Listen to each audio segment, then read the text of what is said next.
This is stuff you think about a lot, though, right? Because you always talk about that, like, because we're so coddled with, our phones. I think about the thin veneer of civilization. That's what I think about. And what I think about it more than anything is from natural disasters. That's what I think about. I think about the potential for natural disasters. It can happen at any moment. And most people have no preparation for it whatsoever. They have no idea what they would do.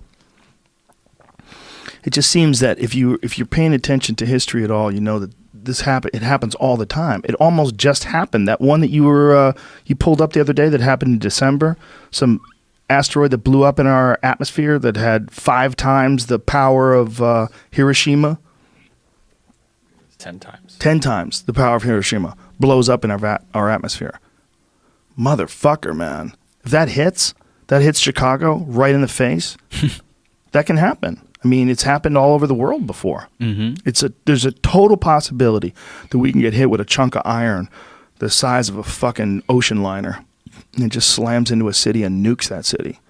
That shit happens. I think of that. Does it bother you, or does it make you more free? I would lie to you and say it makes me more free. I don't think that's true, though. I think it definitely makes me sound paranoid. Mm-hmm. But I've thought about that a lot, and I'm just being accurate. But it also, I'm pretty. You can be both. Yes, I try to be pretty present. Try to be pretty here, as much as I can. Mm-hmm. And so, if you're here, like if you're present and you're aware of all these things, it's just a slipperier grip on present, but you can still be present and aware. Like, yep, this ain't gonna last. This whole thing ain't gonna last. These people are building buildings right next to the goddamn ocean. The ocean's rising. There's a real possibility that rocks are gonna slam into this motherfucker any day now, or 100 years from now, or 5 years from now. Nobody knows, but one day it's gonna happen, and it's gonna be boom, and the fucking earth is gonna ring for 1,000,000 years. That's what happens. Nice. I mean, I'm okay with that.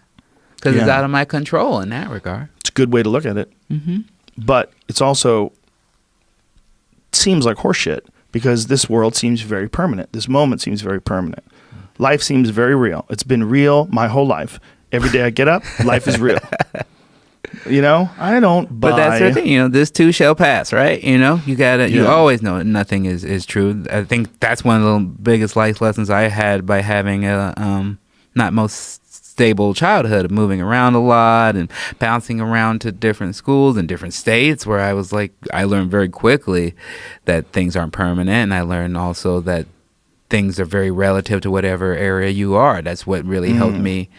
I think helps my voice as a comedian now, is that I've learned very young that like what's cool is very relative to wherever you are. The things that were cool in Chicago, people weren't on in Oregon, and things that were cool in Oregon were like Grease, that would have gotten me beat up in Chicago. Yeah. So I learned very quickly to just be like, oh man, just enjoy what I do and just like what I'm about. And it's really helped my life be more peaceful in that way. And that's why, like, I'm a 36-year-old man who owns a shit ton of wrestling action figures.